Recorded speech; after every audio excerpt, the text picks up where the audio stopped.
Hello everyone, welcome back to our channel. आज लेके आए क्लास 9th के बच्चों के लिए chapter first matter in our surroundings. ये वन शॉट होने वाला है भाई। आज की वीडियो से बाहर आपके एग्जाम में कुछ भी नहीं आएगा, तो लास्ट तक बने रहना। चलो स्टार्ट करते हैं। सबसे पहला चैप्टर का नाम क्या है? Matter in our surroundings. Class 9th का चैप्टर फर्स्ट केमिस्ट्री का चैप्टर है। सबसे पहले देखते हैं मैटर क्या होता है भाई। एनीथिंग, कोई भी चीज, एनीथिंग एनीथिंग दैट हैज मास, जिसके पास वजन है। एनीथिंग दैट हैज मास। भाई कॉपी लेके बैठना और ट्राई करना साथ साथ लिखने की। Anything that has mass and occupy space, and occupy space.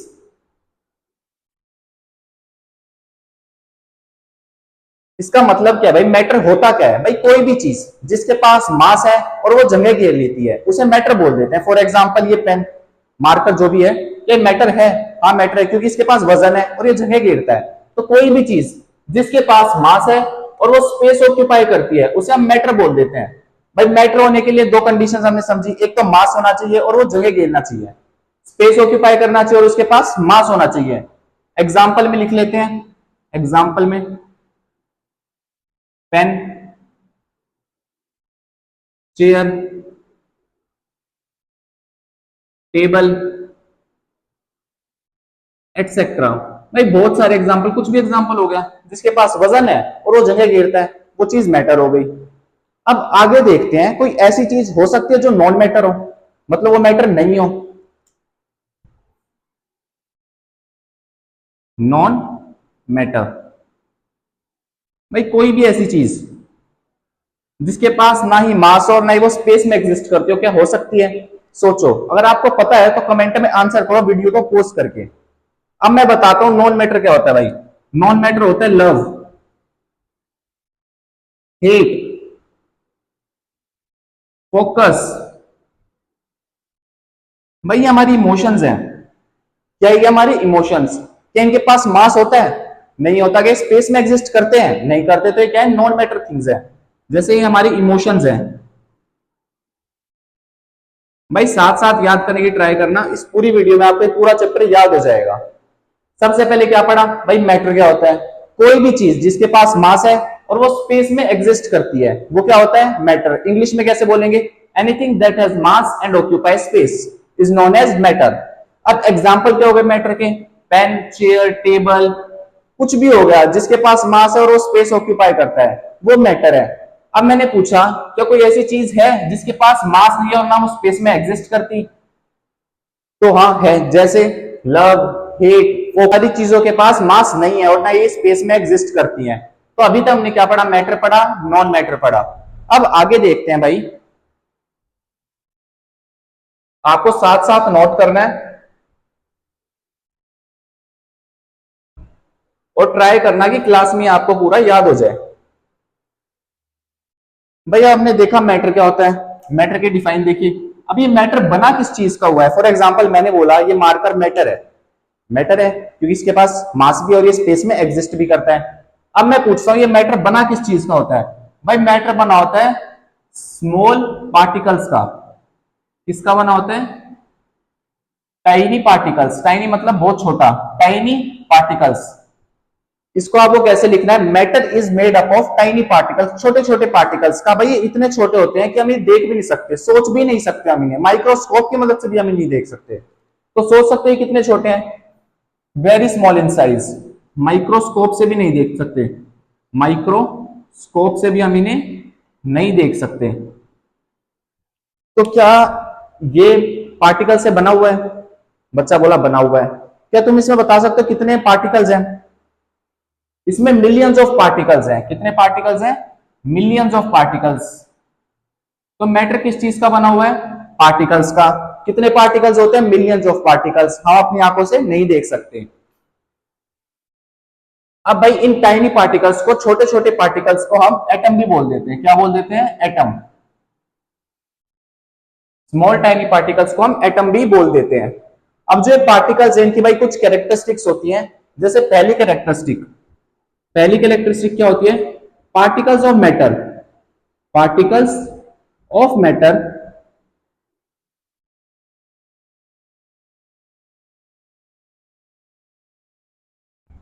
Have space between them.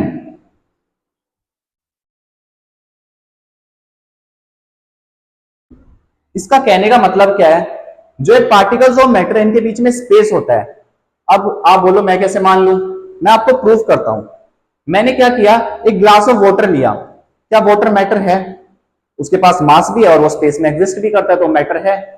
अब जो एक ग्लास ऑफ वाटर है, इसमें मैंने वाटर ले रखा है।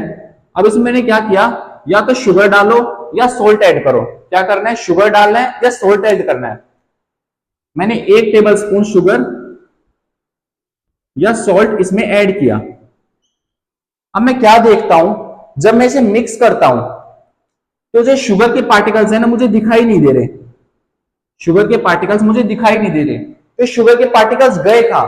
भाई जो पानी है वो मैटर है, और इस मैटर के बीच में, पार्टिकल्स के बीच में स्पेस होता है। तो शुगर के पार्टिकल्स इस स्पेस में जाके बैठ गए।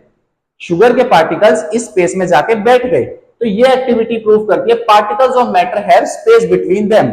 आपको क्या याद करना है कि पार्टिकल्स ऑफ मैटर के बीच में स्पेस होता है। बहुत बढ़िया भाई। अगली प्रॉपर्टी देखो,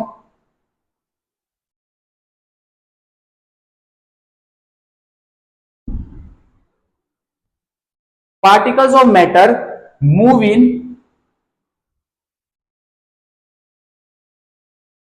कांस्टेंट रैंडम मोशन। अब ये क्या है भाई, पार्टिकल्स ऑफ मैटर होते हैं, कांस्टेंट रैंडम का मोशन क्या है, वो लगातार मूव करते रहते हैं। इसका एग्जांपल कैसे देखते हैं भाई, एक गिलास लिया मैंने, इसमें मैंने फिर पानी भर लिया। अब मैं क्या करता हूं, इसमें 1 ड्रॉप डालता हूं मैं इंक की, 1 से 2 ड्रॉप डालता हूं मैं इंक की, कोई भी इंक की 1 से 2 ड्रॉप डाली। आप देखोगे मैं ड्रॉप यहां पे भी डालूंगा, पर कुछ देर बाद पूरा पानी उसी इंक के कलर का हो जाएगा। ऐसा क्यों? क्योंकि इंक जो है वो भी क्या है, मैटर है। पानी क्या है, वो भी मैटर है। तो पार्टिकल्स ऑफ मैटर हमेशा मूव करते रहते हैं, कांस्टेंट रैंडम मोशन में होते हैं, वो मूव करते रहते हैं। इसकी वजह से मिक्सिंग हो जाती है, इसकी वजह से मिक्स हो जाएगा, जो इंक है वो पानी में घुल जाती है। इसका क्या रीजन है? Particles of matter move in constant random motion. अब तीसरी कैरेक्टरिस्टिक लिखो भाई,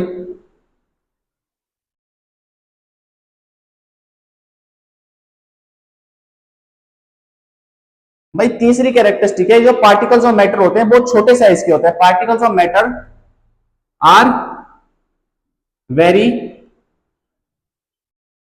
स्मॉल इन साइज।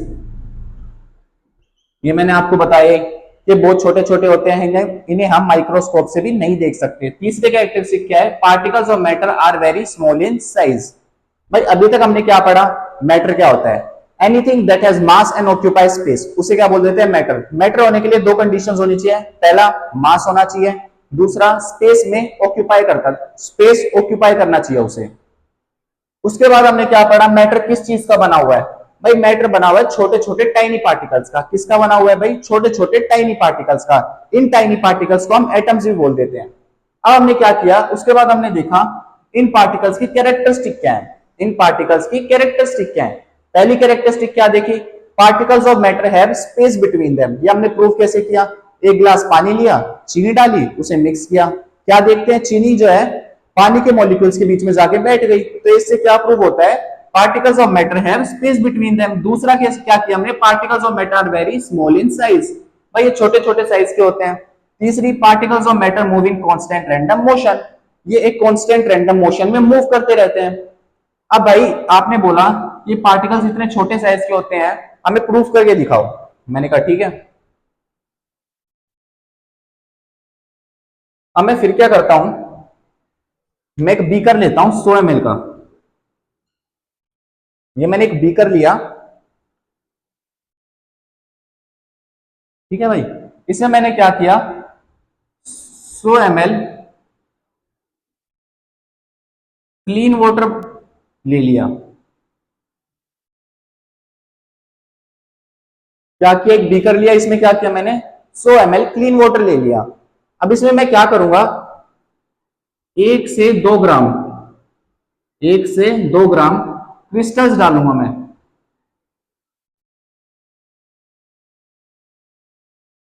किसके भाई, पोटेशियम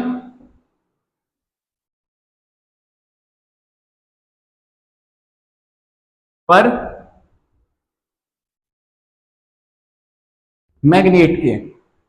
मैंने क्या किया, एक बीकर लिया, इसमें 100 ml क्लीन पानी लिया, क्लीन पानी मतलब जो हमारे घर में आता है। उसके बाद मैंने क्या किया, 1 से 2 ग्राम इसमें क्रिस्टल्स डाल दिए। क्रिस्टल्स क्या होते हैं भाई, चीनी के दाने देखे छोटे छोटे, उनको क्रिस्टल्स ही बोला जाता है।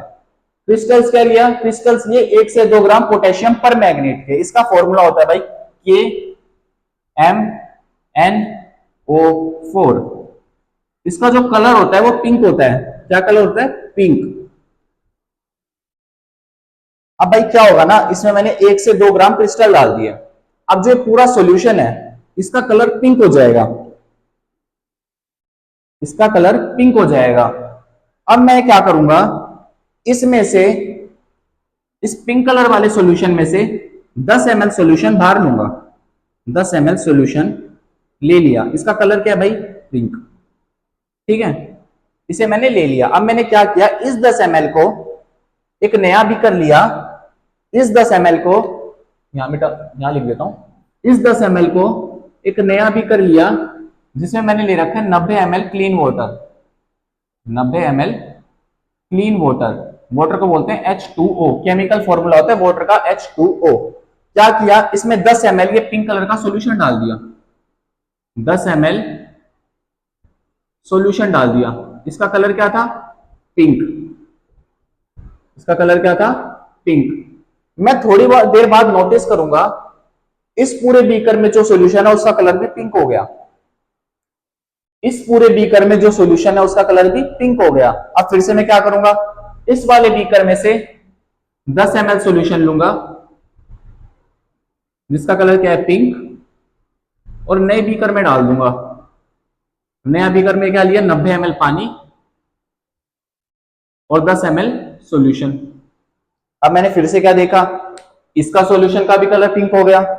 तो ये क्या बता रहा है, क्या 1 से 2 ग्राम क्रिस्टल, सिर्फ 1 से 2 ग्राम क्रिस्टल लिया था मैंने पोटेशियम परमैंगनेट का, और उसने इतने सारे बीकर्स को पिंक कलर दे दिया। और इस एक्टिविटी को मैं आगे परफॉर्म करता रहूंगा तब भी पिंक कलर आता ही रहेगा। तो ये क्या बताता है, 1 से 2 ग्राम क्रिस्टल में, खाली छोटे से 1 से 2 ग्राम क्रिस्टल में इतनी ताकत है कि इतने सारे बीकर्स को कलर कर रहा है वो। तो इसका मतलब क्या है कि इस 1 से 2 ग्राम क्रिस्टल में मिलियंस ऑफ एटम्स हैं। क्या है, millions of atoms, millions of atoms. समझ आया भाई। अभी तक हमने क्या क्या पढ़ा, फिर से रिवाइज करते हैं। सबसे पहले क्या पढ़ा हमने, मैटर। मैटर क्या होता है भाई, anything that has mass and occupy space. मेरे साथ साथ बोलो, याद करना है यहाँ पे क्लास में। Anything that has mass and occupy space, उसे क्या बोलते हैं, मैटर। एग्जाम्पल क्या थे, चेयर, पेन, टेबल। उसके बाद हमने क्या पढ़ा, नॉन मैटर। नॉन मैटर क्या होता है भाई, नॉन मैटर क्या होता है, जिसके पास मास नहीं होता, नहीं वो स्पेस में एग्जिस्ट करता। एग्जाम्पल क्या क्या पढ़े भाई उसके हमने, लव, हेट, थिंकिंग, फोकस। आप अपनी तरफ से ही बना सकते हो। उसके बाद हमने क्या पढ़ा भाई, ये मैटर बना किस चीज का हुआ है, matter is made up of particles. Matter किस चीज का बना हुआ है, matter is made up of small tiny particles. इन छोटे छोटे पार्टिकल्स को हम एटम्स भी बोल देते हैं। इन छोटे छोटे पार्टिकल्स को हम एटम्स भी बोल देते हैं। तो कितने पार्टिकल्स होते हैं भाई मैटर में, मिलियंस ऑफ पार्टिकल्स। कितने होते हैं भाई, मिलियंस ऑफ पार्टिकल्स। हम अपनी आंखों से नहीं देख सकते, ना ही माइक्रोस्कोप से देख सकते हैं।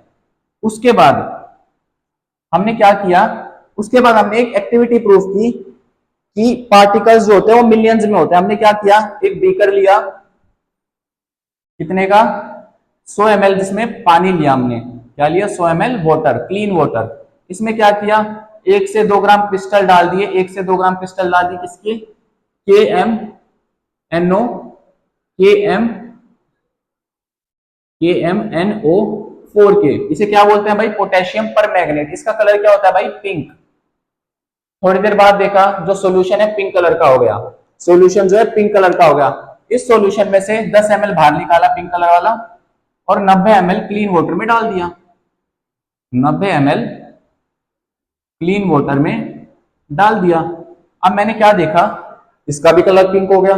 फिर से मैंने ये किया, इससे 10 लिया सॉल्यूशन और 90 ml क्लीन वाटर में डाल दिया, 90 ml क्लीन वाटर में डाल दिया। मैं बार बार क्या देख रहा हूं, सॉल्यूशन का कलर क्या हो रहा है, पिंक हो रहा है। तो ये क्या बताता है, क्या उस 1 से 2 ग्राम क्रिस्टल्स में इतनी ताकत है कि ऐसे हजारों बाल्टियों को कलर कर दे, वो ऐसे हजारों सॉल्यूशंस को कलर कर दे। तो हमने ये प्रूव किया कि 1 से 2 ग्राम क्रिस्टल में भी मिलियंस ऑफ एटम्स हैं। क्या प्रूव किया कि 1 से 2 ग्राम क्रिस्टल में भी मिलियंस ऑफ एटम्स हैं। तो मैटर किस चीज का बना होता है, पार्टिकल्स का। कितने पार्टिकल्स होते हैं भाई, मिलियंस। कितने पार्टिकल्स होते हैं, मिलियंस। ठीक है भाई। उसके बाद हमने क्या पढ़ा, पार्टिकल्स की कैरेक्टरिस्टिक्स। पहली कैरेक्टरिस्टिक क्या थी, particles of matter have space between them. Particles of matter have space between them. उसके बाद क्या पढ़ा कि एक गिलास लिया, इसमें पानी था, इसमें शुगर या सोल्ट ऐड किया, इसको हमने स्टिर कर दिया। स्टिर का मतलब होता है मिक्स करना। मिक्स करने के बाद हम क्या देखते हैं, जो सोल्ट के पार्टिकल्स है वो हमें दिखाई नहीं दे रहे, वो कहां चले जाते हैं, जो पानी के बीच में स्पेस है, जो पानी के बीच में स्पेस है वो वहां जाके बैठ जाते हैं। तो इससे क्या प्रूव होता है, particles of matter have space between them. अगली कैरेक्टरिस्टिक क्या थी, particles of matter are small in size. ये भी हमने प्रूव कर दिया भाई कि MnO4 वाली एक्टिविटी से। उसके बाद क्या था, particles of matter move in constant random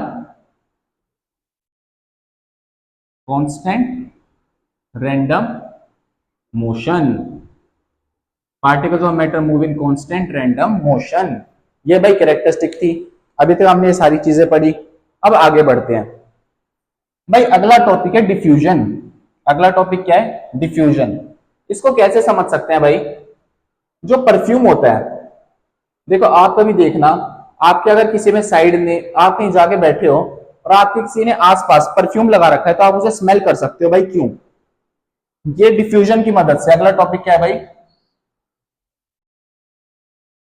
diffusion. सबसे पहले भाई इसकी डेफिनेशन देखते हैं क्या होती है।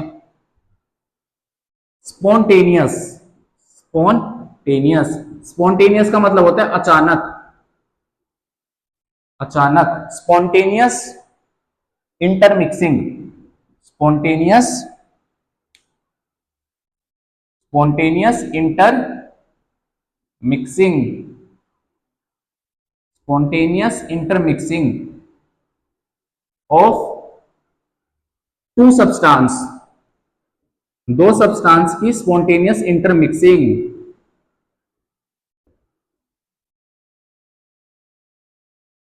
Due to their, due to, due to their motion, spontaneous intermixing of two substance due to their motion. इसका एग्जांपल कैसे समझते हैं भाई, परफ्यूम लिया मैंने, यहाँ पे परफ्यूम मारा, ठीक है, तो ये मान लो परफ्यूम के पार्टिकल्स हैं। क्या ये परफ्यूम के पार्टिकल्स हैं। हवा में क्या होते हैं भाई, हवा में होते हैं एयर के पार्टिकल्स। ये मान लो एयर के पार्टिकल्स हैं, ठीक है। इसको एयर को मैं किसी डिफरेंट कलर से शो कर सकता हूं, तो देखो भाई ब्लू वाला जो है वो एयर के पार्टिकल्स हैं, और जो ब्लैक वाले हैं वो परफ्यूम के पार्टिकल्स हैं।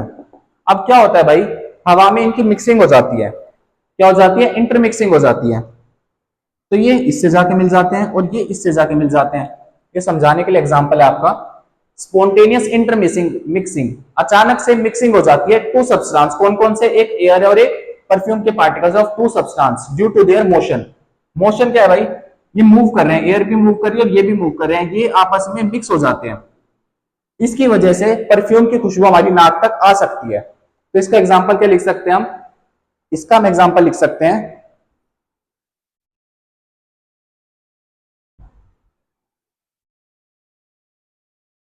इसका एग्जाम्पल हम लिख सकते हैं, स्प्रेड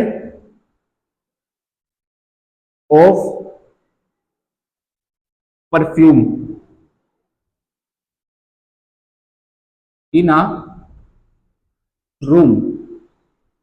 ये डिफ्यूजन का एग्जाम्पल है। इसका और एक एग्जाम्पल ले सकते हैं भाई, नहीं एग्जाम्पल से पहले उसके लिए एक टॉपिक समझते हैं। ठीक है भाई, डिफ्यूजन समझ में है। डिफ्यूजन क्या है? Spontaneous intermixing of two substance due to their motion. Intermixing हो रही है दो सब्सटेंस की, किसकी वजह से? उसके मोशन की वजह से।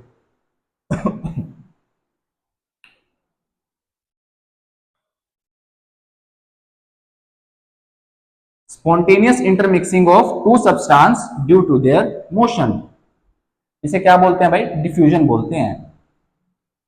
और ये डिफाइन आपके एग्जाम में आ सकती है। भाई एक चीज देखो, अब एक होती है काइनेटिक एनर्जी, एक टॉपिक होता है kinetic kinetic energy, kinetic energy. भाई अब मान लो मैं खड़ा हूं यहाँ पे, अभी तो मेरे पास कोई एनर्जी है नहीं। अब मान लो मैं भाग रहा हूं, तो मैं जिस एनर्जी से भाग रहा हूं, मोशन कर रहा हूं, वो एनर्जी को बोलते हैं काइनेटिक एनर्जी। एनर्जी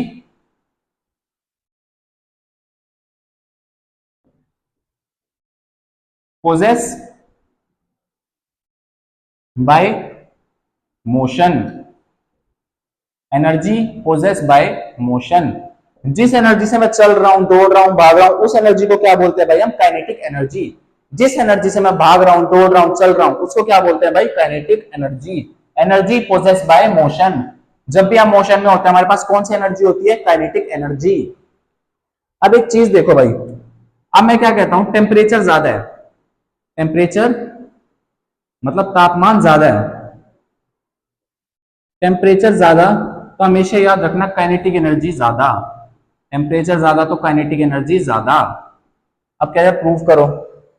अब भाई अभी मैं यहाँ पे खड़ा हूँ, नॉर्मली चल सकता हूँ। अब नीचे यहाँ मान लो कोयला लगा दूं, मैं टेम्परेचर जब बहुत ज्यादा कर दूं, आग लगा दूं, तो क्या करूंगा? इस पे भागना ही पड़ेगा मुझे। क्यों? टेम्परेचर ज्यादा, तो मेरी भागने की ताकत ज्यादा, मोशन जल्दी होगा। आपने कभी चाय बनाई हो, आप देखते हो पानी को आप गैस पे रखते हो, थोड़ी देर तक कुछ नहीं होता, पर थोड़ी देर बाद वो बुलबुले से उठने लग जाते हैं। क्यों? टेम्परेचर ज्यादा, तो पानी के पार्टिकल्स जो जल्दी जल्दी मूव करने की कोशिश करते हैं, काइनेटिक एनर्जी ज्यादा। तो टेम्परेचर ज्यादा तो काइनेटिक एनर्जी ज्यादा। ये आपको याद रखना है भाई, टेम्परेचर ज्यादा तो काइनेटिक एनर्जी ज्यादा। और काइनेटिक एनर्जी ज्यादा, तो एक बात बताओ, काइनेटिक एनर्जी ज्यादा तो पार्टिकल जल्दी जल्दी मूव करेंगे, है ना? पार्टिकल जल्दी जल्दी मूव करेंगे। अगर जल्दी जल्दी मूव करेंगे तो भाई मिक्सिंग क्या होगा? मिक्सिंग क्या होगी? जल्दी होगी। मानते हो? अब आप क्या करो, आप नॉर्मल पानी लो, उसमें चाय पत्ती चीनी डाल के मिक्स कर दो, इतनी आसानी से मिक्स हो जाएगी? नहीं होगा। उसे गैस पे रख दो, हो जाएगी मिक्स? हो जाएगी। क्यों?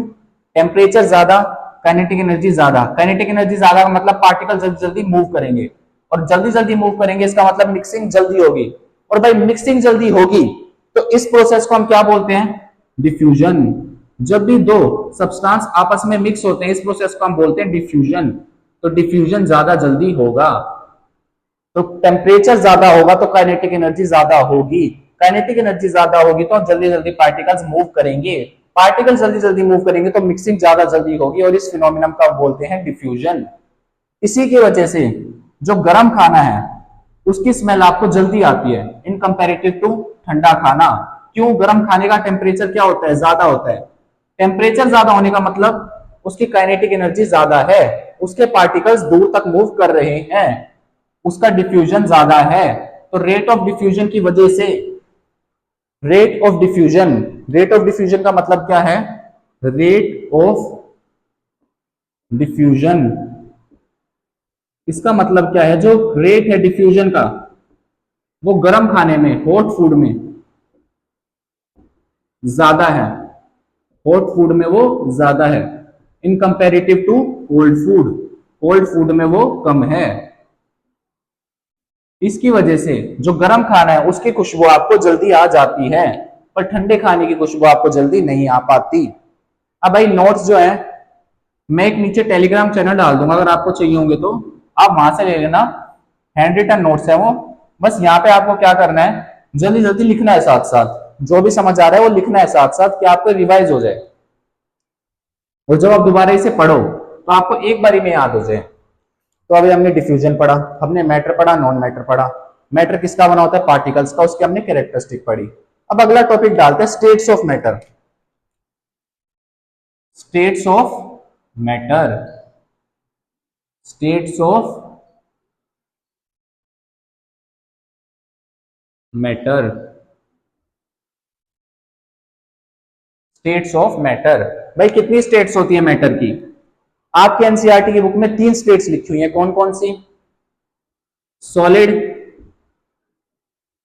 सॉलिड, लिक्विड, और चौथी तीसरी है गैस, तीसरी है गैस। भाई पर आज तक, अभी तक टोटल 5 स्टेट है मैटर की, कौन कौन सी? 2 और कौन कौन सी है? एक तो है प्लाज्मा, एक प्लाज्मा, और एक है बोस आइंस्टाइन कंडेंसटेट, बोस आइंस्टाइन कंडेंसटेट, कंडेंसटेट। इसे हम बोसोन्स भी बोल देते हैं, क्या बोल देते हैं? बोसोन्स। 5 स्टेट होती है भाई मैटर की, 3 आपकी बुक में लिखी हुई है, इसका मतलब ये नहीं 3 ही है, टोटल 5 स्टेट होती है, पर आपको पढ़नी 3 है, प्लाज्मा और बोसोन्स आपको नहीं पढ़नी, ठीक है। सबसे पहले भाई स्टेट्स ऑफ मैटर आप 8, 7, 6 सबसे पढ़ते आ रहे हो, तो जल्दी जल्दी रिवाइज करते हैं। सबसे पहले आती है सॉलिड स्टेट। भाई सॉलिड स्टेट क्या होता है? अब जैसे मार्कर है, ये सॉलिड है, इसका मतलब क्या है? इसके जो पार्टिकल्स हैं, ये मान लो सॉलिड के पार्टिकल्स हैं,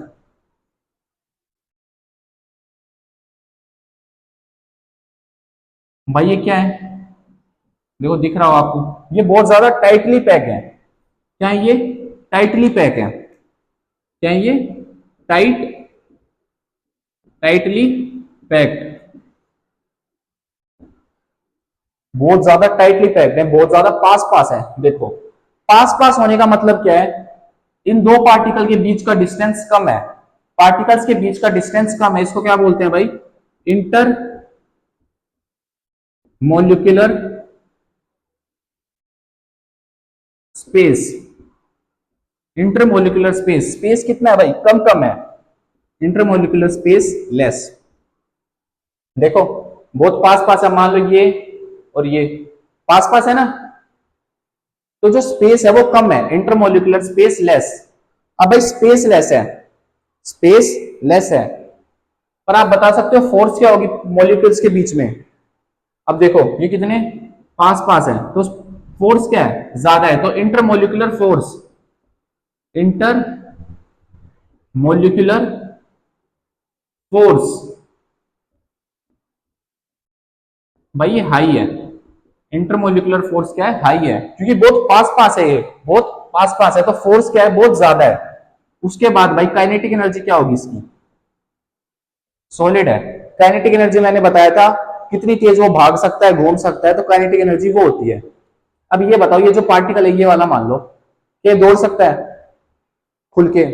नहीं दौड़ सकता, क्यों? साइड में ये है, साइड में ये है, ऊपर ये है, नीचे ये है, तो इसकी काइनेटिक एनर्जी क्या हो गई? कम हो गई। तो सॉलिड की काइनेटिक एनर्जी क्या होती है? कम होती है। तो काइनेटिक एनर्जी का मतलब इसका डिफ्यूजन का रेट जो होगा वो कम होगा, सॉलिड्स का डिफ्यूजन का जो रेट होगा वो कम होगा।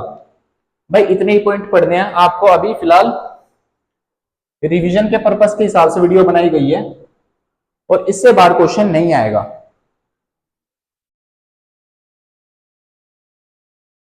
इंटरमोलिकुलर स्पेस के बारे में पढ़ा हमने, इंटरमोलिकुलर फोर्स के बारे में पढ़ा हमने, काइनेटिक एनर्जी के बारे में पढ़ा हमने, पार्टिकल्स कैसे होते हैं वो पढ़ा हमने।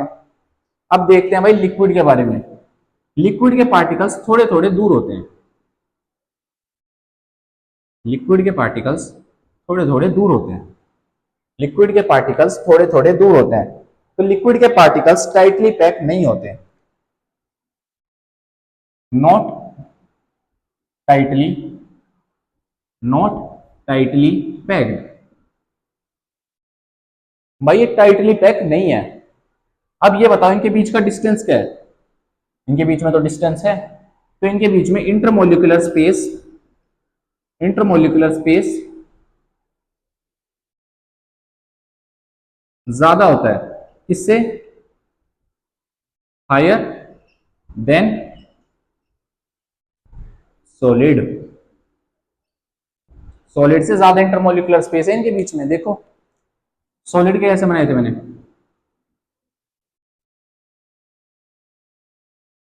है ना? और इनके थोड़े दूर दूर हैं। अब भाई दूर दूर है तो इसके पार्टिकल्स, इनके बीच की फोर्स क्या होगी? इंटरमोलिकुलर फोर्स लो होगी। पार्टिकल दूर दूर हैं तो इनके बीच की इंटरमोलिकुलर फोर्स क्या होगी? लो होगी।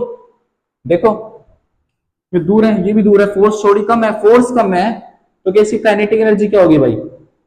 इसके पार्टिकल्स मूव कर सकते हैं। ये बोला हाँ मैं ऊपर नीचे जा सकता हूं क्योंकि मेरे पास इतनी फोर्स नहीं है कि इसने मुझे खींच रख। इंटरमोलिकुलर फोर्स का मतलब होता है एक दूसरे से जिस पार्टिकल, दो पार्टिकल जिस फोर्स से जुड़े होते हैं उसको बोलते हैं इंटरमोलिकुलर फोर्स।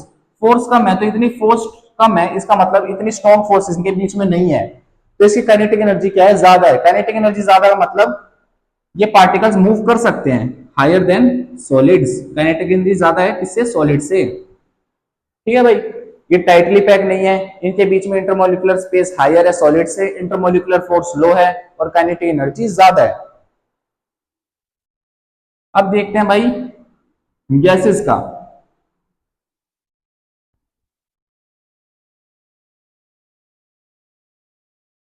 अब गैसेस के बारे में पढ़ते हैं भाई। गैसेस के पार्टिकल बहुत दूर दूर होते हैं। बहुत दूर दूर होने का मतलब क्या है? इनके बीच में जो इंटरमोलिकुलर डिस्टेंस है या स्पेस बोलते हैं जिसे हम इंटरमोलिकुलर स्पेस, इंटरमोलिकुलर स्पेस क्या है? वो बहुत ज्यादा है, हाईएस्ट। जो इंटरमोलिकुलर फोर्स है वो सबसे वीक है। देखो कितनी दूर दूर है तो फोर्स को कितनी वीक हो गई। काइनेटिक एनर्जी कितनी दूर भाग सकते हैं? ये बहुत दूर दूर भाग सकते हैं, काइनेटिक एनर्जी हाईएस्ट। और ये टाइटली पैक तो है ही नहीं, टाइटली पैक थोड़ी है ये। तो सबसे ज्यादा डिफ्यूजन होगा गैस में। सबसे ज्यादा डिफ्यूजन किसमें होगा? गैस में। Diffusion highest. सबसे ज्यादा डिफ्यूजन किसमें होगा? गैस में, क्योंकि इसकी काइनेटिक एनर्जी सबसे ज्यादा है। तो सबसे ज्यादा डिफ्यूजन किसमें होगा? गैस में। ठीक है भाई, ये थी स्टेट्स ऑफ मैटर 3 जो हमें पढ़नी थी। इनके मेन मेन हमने पॉइंट्स पढ़े। उसके बाद हम देखते हैं अगला टॉपिक है आपका, क्या एक स्टेट से दूसरी स्टेट में जाया जा सकता है? क्या स्टेट को कन्वर्ट किया जा सकता है? जैसे सॉलिड को लिक्विड में, लिक्विड को गैस में, ऐसे कन्वर्ट किया जा सकता है? अब आपको ये टॉपिक पढ़ना है भाई। किया जा सकता है सबसे पहले टेम्परेचर की मदद से। फॉर एग्जांपल मैं आपको एक चार्ट बनाता हूं। ये लिखा है यहाँ पे सॉलिड, क्या लिखा है? सॉलिड। ये लिखा है लिक्विड, ये लिखा है लिक्विड। यहां पे लिख देता हूं मैं गैस। ठीक है भाई, अब एक बात बताओ, सॉलिड को अगर मैं हीट करूंगा तो क्या लिक्विड में बन जाएगा? अगर सॉलिड को मैं टेम्परेचर दूंगा अच्छा, तो क्या वो लिक्विड में कन्वर्ट हो जाएगा? फॉर एग्जांपल आइस है, आइस को मैं फ्रीजर से बाहर निकालता हूं। फ्रीजर से बाहर निकालने का मतलब क्या है? मैं टेम्परेचर ज्यादा कर रहा हूं। टेम्परेचर ज्यादा करने से क्या होता है? आइस सॉलिड फॉर्म से कन्वर्ट होकर लिक्विड में कन्वर्ट हो जाती है, सॉलिड फॉर्म से लिक्विड में चली जाती है। अब लिक्विड से गैस, क्या और टेम्परेचर दूंगा मैं, अब उस पानी को अगर मैं गैस पे बॉईल करूंगा तो गैस में कन्वर्ट हो जाएगी। अगर मैं लिक्विड को बॉईल करूंगा तो गैस में कन्वर्ट हो जाएगा, हो जाएगा। अब भाई प्रोसेसेस के नाम याद करते हैं। भाई क्वेश्चन ये था, can matter change it state? Yes, matter can change it state. Matter can change it state by the help of increasing temperature. देखो भाई, सॉलिड से जब लिक्विड में चेंज होती है इसे हम बोलते हैं फ्यूजन। क्या बोलते हैं हम? फ्यूजन या फिर मेल्टिंग। फ्यूजन या फिर मेल्टिंग। जब लिक्विड से गैस में चेंज होती है, लिक्विड से गैस में चेंज होती है, हम इसे बोलते हैं इवेपोरेशन। क्या बोलते हैं? इवेपोरेशन। इवेपोरेशन या फिर वेपराइजेशन। वेपराइजेशन।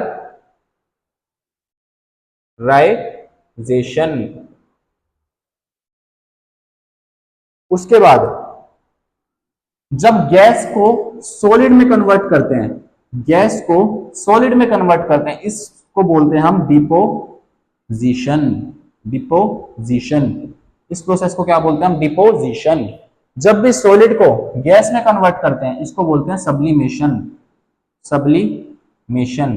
भाई ये प्रोसेस आपके लिए बहुत इंपॉर्टेंट है, इससे क्वेश्चन आना ही आना है, सब्लिमेशन। इसको रट लो। जब भी सॉलिड को गैस में कन्वर्ट करेंगे, सॉलिड को गैस में कन्वर्ट करेंगे। कौन सी प्रोसेस होगी? सब्लिमेशन। इसका एग्जांपल है भाई नेफ्थलीन। नेफ्थलीन की गोलियां आती हैं, नेफ्थलीन। आप उसे अपने हाथ पे रखोगे, वो सॉलिड से सीधा हवा में उड़ जाएगी, वो लिक्विड में कन्वर्ट नहीं होगी, सीधा गैस में कन्वर्ट हो जाएगी। तो इस प्रोसेस को क्या बोलते हैं? सब्लिमेशन। अब गैस से लिक्विड जाना है, मतलब कंडेंसेशन। कंडेंस करना है भाई, कंडेंसेशन। कंडेंसेशन। लिक्विड से सॉलिड, लिक्विड से सॉलिड, इसे हम बोलते हैं फ्रीजिंग। क्या बोल देते हैं भाई? फ्रीज करना, लिक्विड से सॉलिड, फ्रीजिंग। भाई ये चार्ट बहुत इंपॉर्टेंट है, ये आपको याद होना चाहिए। देखो बोर्ड पे बड़ा बड़ा इसलिए लिखना पड़ रहा है, वरना कैमरे में दिखाई नहीं देता। तो इसके नोट्स जो है आपको आपको टेलीग्राम चैनल पे मिल जाएंगे, आप वहां से ले लेना। हैंड रिटन नोट्स है, बिल्कुल क्लियरली लिखा हुआ है, एक एक पॉइंट अच्छे से समझाया हुआ है। तो भाई मैंने ये पूछा था, क्या मैटर अपनी स्टेट चेंज कर सकता है? कर सकता है। कैसे? टेम्परेचर को इंक्रीज करके। अगर टेम्परेचर बढ़ाएंगे तो सॉलिड से लिक्विड, लिक्विड से गैस। अब दूसरा, भाई हम प्रेशराइज करके भी स्टेट को चेंज कर सकते हैं। कैसे? प्रेशराइज करके। पहला हमने क्या पढ़ा? टेम्परेचर। पहला हमने क्या पढ़ा? टेम्परेचर। दूसरा हम क्या पढ़ेंगे? प्रेशर। दूसरा हम क्या पढ़ेंगे? प्रेशर। प्रेशर का मतलब क्या होता है भाई? दबाव, जो आपके ऊपर अभी है पढ़ाई का। ठीक है, प्रेशराइज करके। फॉर एग्जांपल मैंने गैस ली, क्या गैस को प्रेशराइज करके लिक्विड में कन्वर्ट कर सकता हूं? बच्चा बोला हाँ। इसका example LPG, liquefied petroleum gas, CNG, compressed natural gas. तो गैस को जैसे ही लिक्विफाई करते हैं, गैस को लिक्विफाई कर सकते हैं हम किसकी मदद से? प्रेशर की मदद से। किसकी मदद से? प्रेशर की मदद से। इसको कैसे लिख सकते हैं? We can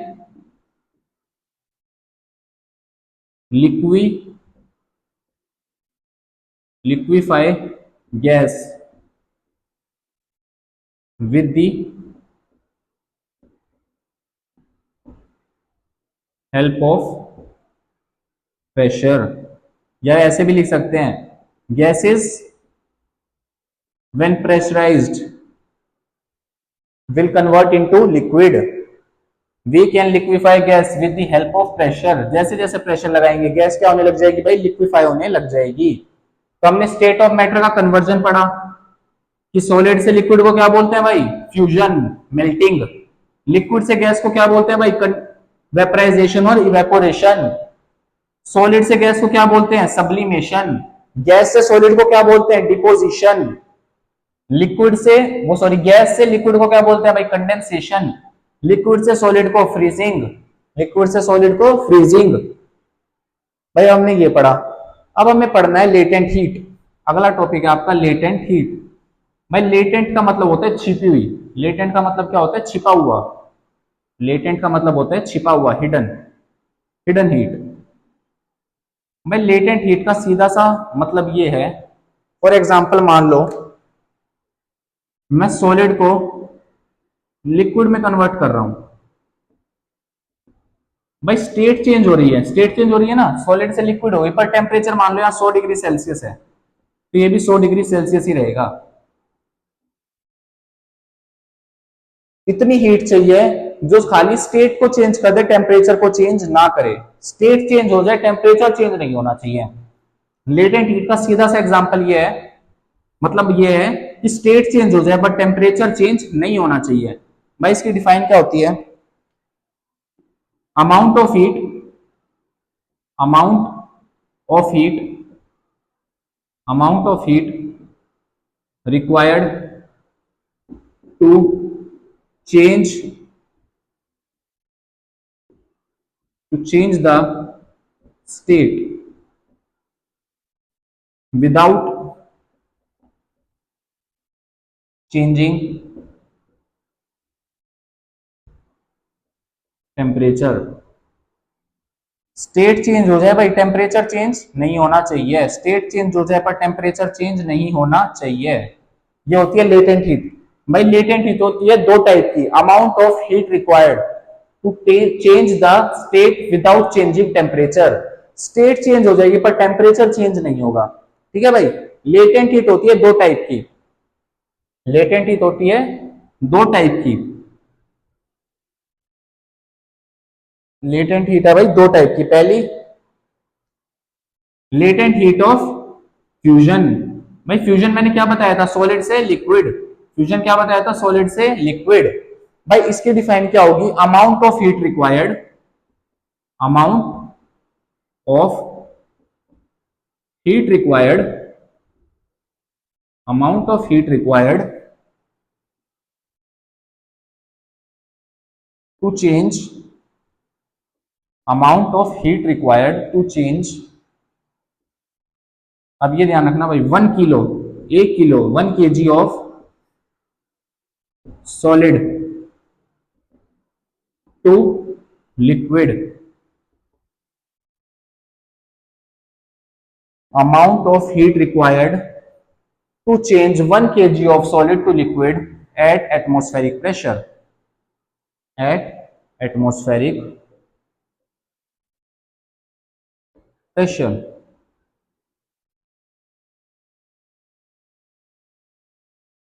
at its melting point, at its melting point। भाई कितनी हीट चाहिए है 1 किलो सॉलिड को लिक्विड में कन्वर्ट करने के लिए, उसे बोलते हैं latent heat of fusion. Fusion का मतलब क्या होता है भाई, सॉलिड से लिक्विड। कितनी हीट चाहिए 1 किलो सॉलिड को लिक्विड में कन्वर्ट करने के लिए at its atmospheric pressure at its melting point, उसे क्या बोलते हैं भाई, लेटेंट हीट ऑफ फ्यूजन। अब अगले क्या है, लेटेंट हीट ऑफ, एक बार देख लो, amount of heat required to change 1 kg of solid to liquid at atmospheric pressure at its melting point। अब अगला है latent heat of vaporization, vaporization. भाई वेपराइजेशन का मतलब क्या होता है, लिक्विड से गैस, लिक्विड से गैस। तो डेफिनेशन बिल्कुल सेम रहेगी, amount of heat required to change या convert 1 kg of liquid, 1 kg of liquid, 1 kg of liquid to gas at its atmospheric pressure at its boiling point, at its boiling point, at its boiling point। उसे क्या बोलते थे हम भाई, latent heat of vaporisation. अब देखते हैं melting और बॉइलिंग पॉइंट क्या होता है भाई। मेल्टिंग और बॉइलिंग पॉइंट क्या होता है, लेटेंट हीट का मतलब क्या होता है, छुपी हुई हीट, छुपी हुई ताकत। लेटेंट का मतलब हिडन, स्पॉन्टेनियस का मतलब अचानक।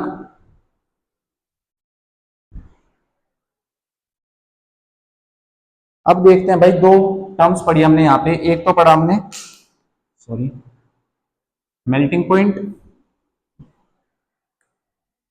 मेल्टिंग पॉइंट, मेल्टिंग पॉइंट, और एक हमने पढ़ा बॉइलिंग, बॉइलिंग पॉइंट। एक पढ़ा मेल्टिंग पॉइंट, एक पढ़ा बॉइलिंग पॉइंट। भाई है क्या ये, भाई मेल्टिंग पॉइंट क्या होता है, मेल्टिंग का मतलब क्या होता है, सॉलिड से लिक्विड। एक मान लो एग्जांपल लेते हैं आइस का, मैंने क्या किया, फ्रीजर से आइस बाहर निकाली। एक मिनिमम टेम्परेचर होगा जब आइस मेल्ट करने लग जाएगी, minimum temperature, minimum, minimum temperature, minimum temperature at which solid convert होगा, किसमें, लिक्विड में, eight which solid convert into liquid at atmospheric pressure. इसका मतलब क्या है, वो मिनिमम टेम्परेचर जिसपे सॉलिड लिक्विड में कन्वर्ट होना स्टार्ट हो जाए। फॉर एग्जांपल आइस, आइस को मैंने फ्रीजर से बाहर निकालना, भाई वो पिघलना स्टार्ट हो गई, तो क्या होता है इसका मेल्टिंग पॉइंट। मेल्टिंग पॉइंट कितना होता है उसका, 0 degree Celsius, 0 degree Celsius, 0 degree Celsius melting point of ice. 0 degree पे भी मेल्ट करने लग जाती है आइस। सेम बॉइलिंग पॉइंट हो गया, minimum temperature at which liquid किसमें चेंज होने लग जाएगा भाई, गैस में। Liquid start converted into gas at atmospheric pressure. इसका मतलब क्या है भाई, मान लो तुम गैस पे पानी को गर्म करने रखते हो, क्या एकदम उबल जाता है वो? टाइम लगता है ना थोड़ा, एक टेम्परेचर सेट होता है, उस टेम्परेचर के बाद वो उबल जाएगा सीधा, फिर नहीं रुकेगा।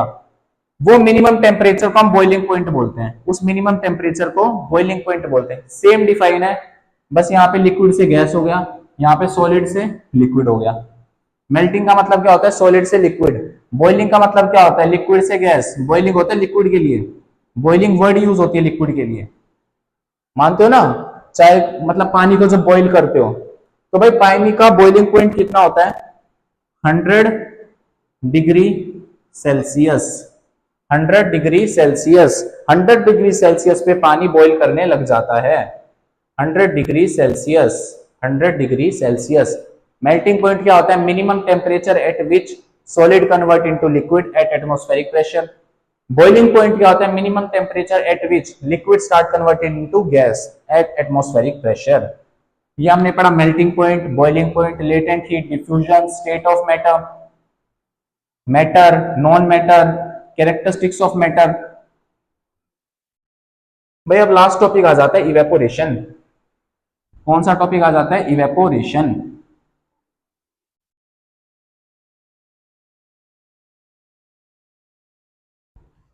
अब देखते हैं भाई इवेपोरेशन क्या होता है।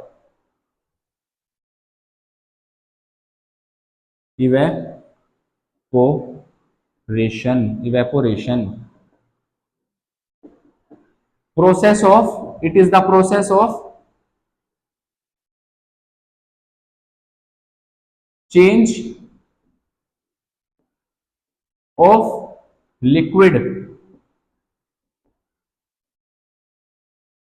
Into gas at atmospheric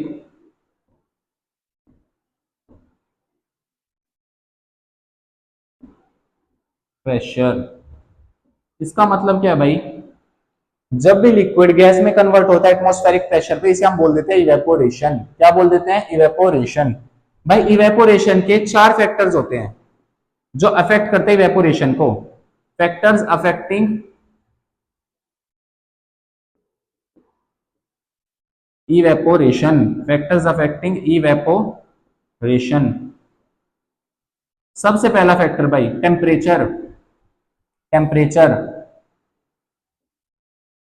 temperature मतलब क्या भाई, टेम्परेचर ज्यादा, अगर मैं टेम्परेचर को बढ़ाऊंगा, टेम्परेचर को इंक्रीज करूंगा, ये इंक्रीज का साइन है, बढ़ाना, इंक्रीज करूंगा, इंक्रीज करूंगा टेम्परेचर को, तो इवेपोरेशन पे क्या फर्क आएगा भाई, टेम्परेचर को बढ़ाऊंगा मैं, टेम्परेचर को बढ़ाऊंगा तो लिक्विड गैस में जल्दी जल्दी कन्वर्ट होगा, तो टेम्परेचर बढ़ाने से इवेपोरेशन इंक्रीज होगी। Evaporation increase, evaporation increase.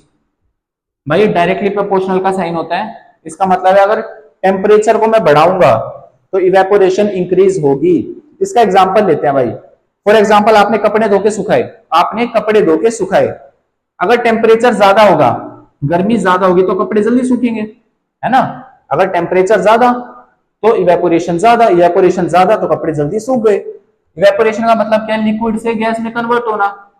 जब आपने कपड़े धोए तो उसमें पानी होता है, जैसे आप उस सिखाते हो पानी गैस में वेपर्स में कन्वर्ट होकर उड़ जाता है, तो टेम्परेचर ज्यादा तो कपड़े जल्दी सूखेंगे, टेम्परेचर ज्यादा तो इवेपोरेशन ज्यादा। ठीक है, अगला एग्जांपल क्या है इसका, अगला एग्जांपल है इसका सरफेस एरिया। सरफेस एरिया, भाई जितना ज्यादा सरफेस एरिया उतनी ज्यादा इवेपोरेशन, जितना ज्यादा सरफेस एरिया उतनी ज्यादा इवेपोरेशन। इसका मतलब क्या है भाई, एक सेकंड में पानी पी लियो।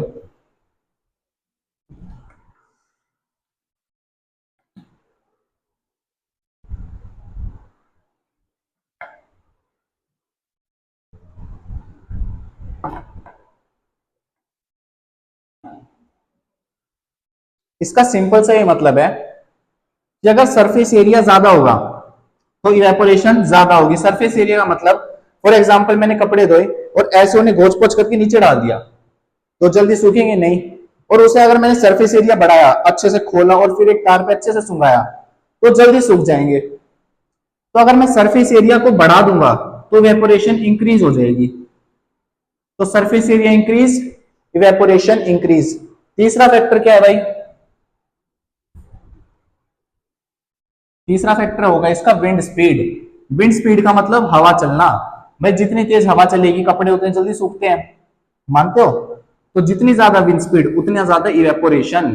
तो wind speed increase, evaporation increase. चौथा फैक्टर है ह्यूमिडिटी। ह्यूमिडिटी आपको समझना पड़ेगा, आपको पता नहीं होगा। पहला फैक्टर क्या था भाई? Temperature. Temperature increase, evaporation increase. दूसरा फैक्टर सरफेस एरिया, ऐसे लिख देता हूं मैं S A. Surface area increase, evaporation increase, ये भी समझाया। तीसरा फैक्टर देखते हैं भाई, विंड स्पीड। विंड स्पीड का मतलब होता है हवा चलना। तो विंड स्पीड इंक्रीज होगी तो इवेपोरेशन इंक्रीज होगा। विंड स्पीड इंक्रीज होगी तो इवेपोरेशन इंक्रीज होगा। जितनी जल्दी हवा चलेगी उतना जल्दी कपड़े सूखेंगे। तो विंड स्पीड इंक्रीज तो इवेपोरेशन इंक्रीज। चौथा फैक्टर होता है भाई ह्यूमिडिटी। सबसे पहले तो समझेगी ह्यूमिडिटी होता क्या है। भाई उमस, आपने सुना होगा उमस हो रखी है आज, सुना होगा ना उमस। उमस का मतलब होता है, ह्यूमिडिटी का मतलब amount of water vapor, amount of water vapor present in atmosphere, amount of water vapor present in atmosphere। कितना ज्यादा वाटर वेपर प्रेजेंट है एटमॉस्फेयर में, कितना ज्यादा वाटर वेपर प्रेजेंट है एटमॉस्फेयर में। भाई एक बात बताओ मुझे, अगर ज्यादा वाटर वेपर प्रेजेंट होगा, अमाउंट ऑफ वाटर वेपर लिख लेना, amount of water vapour present in atmosphere. भाई एक बात बताओ, अगर पानी ज्यादा प्रेजेंट होगा एटमॉस्फेयर में, वाटर वेपर अगर ज्यादा होगा तो कपड़े गीले रहेंगे, नम रहेंगे। क्यों? क्योंकि पानी और है। तो अगर ह्यूमिडिटी ज्यादा होगी तो इवेपोरेशन कम होगी। क्यों? क्योंकि एटमॉस्फेयर में पहले ही पानी है, पहले ही पानी है तो जल्दी सूख ही नहीं पाएंगे वो। तो ह्यूमिडिटी इंक्रीज तो इवेपोरेशन डिक्रीज। क्यों? अमाउंट ऑफ वाटर वेपर ज्यादा प्रेजेंट है। जितना ज्यादा वाटर वेपर प्रेजेंट होगा उतनी तकलीफ होगी कपड़ों को सूखने के लिए। तो ह्यूमिडिटी इंक्रीज तो इवेपोरेशन डिक्रीज, ह्यूमिडिटी इंक्रीज तो इवेपोरेशन डिक्रीज। अगला भाई कुछ क्वेश्चंस देखते हैं। सबसे पहला question, why do we wear cotton clothes in summer? हम कॉटन के कपड़े क्यों पहनते हैं गर्मियों में? भाई कॉटन क्या करता है? कॉटन स्वेट को एब्जॉर्ब करता है। स्वेट का मतलब क्या होता है? पसीना। कॉटन क्या करेगा? स्वेट को एब्जॉर्ब करेगा। स्वेट का मतलब होता है पसीना। Why do we wear cotton clothes in summer? Cotton क्या करता है? कॉटन क्लॉथ, कॉटन क्लॉथ क्या करते हैं भाई? स्वेट, पसीने को एब्जॉर्ब करते हैं, पसीने को एब्जॉर्ब करते हैं। ये एब्जॉर्ब पसीना जब इवेपोरेट होता है, इवेपोरेशन की मदद से इवेपोरेट होता है तो इट रिजल्ट्स इन कूलिंग। क्या करता है? ये कूलिंग करता है। It results in cooling. तो इसका मतलब क्या है? Evaporation results in cooling. हम ठंडा फील करते हैं भाई, इवेपोरेशन, इवेपोरेशन रिजल्ट्स इन,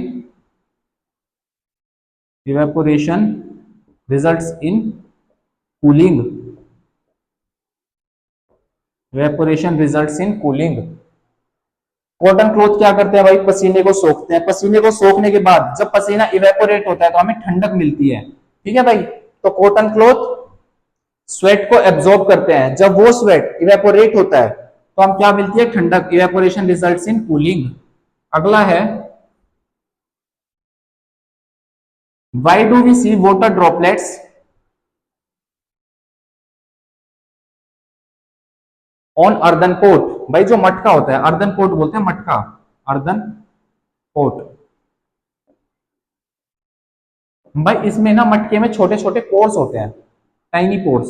पोर्स का मतलब होता है छेद, बिल्कुल छोटे छोटे, जिसमें से क्या होता है, वाटर पार आता है, बाहर आता है, water come outside, water come outside. आप देखोगे मटकी के अलावा ना आप क्या करना है, पॉलीथीन लगाना, उसमें पानी भर के आप देखोगे पॉलीथीन के ऊपर छोटे छोटे पानी के ड्रॉपलेट्स आ जाएंगे। तो इसका मतलब क्या है, जो मटका होता है, अर्दन पोर्ट का मतलब होता है मटका, मटके के ऊपर होते हैं टाइनी पोर्स, छोटे छोटे छेद। जैसे उन छेदों में से क्या होता है, पानी बाहर आता है, वाटर कम्स आउटसाइड। जब ये पानी बाहर आता है, बाहर आने में क्या हो जाता है, ये इवेपोरेट हो जाता है, इवेपोरेट हो जाता है, पानी इवेपोरेट हो जाता है। और भाई इसी इवेपोरेशन की मदद से मटके के अंदर कूलिंग होती है। क्या होती है, cooling. Evaporation results in cooling, evaporation results in cooling, evaporation results in cooling. Evaporation किस में रिजल्ट करता है, कूलिंग में। मैं इनके आंसर में क्यों नहीं लिखवा रहा, मैंने आपको बोला है मैं आपको नोट्स दूंगा, आप कमेंट कर देना अगर आपको नोट्स चाहिए हो तो। हैंड रिटन नोट्स हैं, उसमें आपके सारे इन टेक्स्ट क्वेश्चंस, सारे एक्सरसाइज क्वेश्चन, सबके आंसर लिखे हुए हैं प्रॉपरली, और सभी एक्सप्लेन करा हुआ है बिल्कुल सिंपल लैंग्वेज में।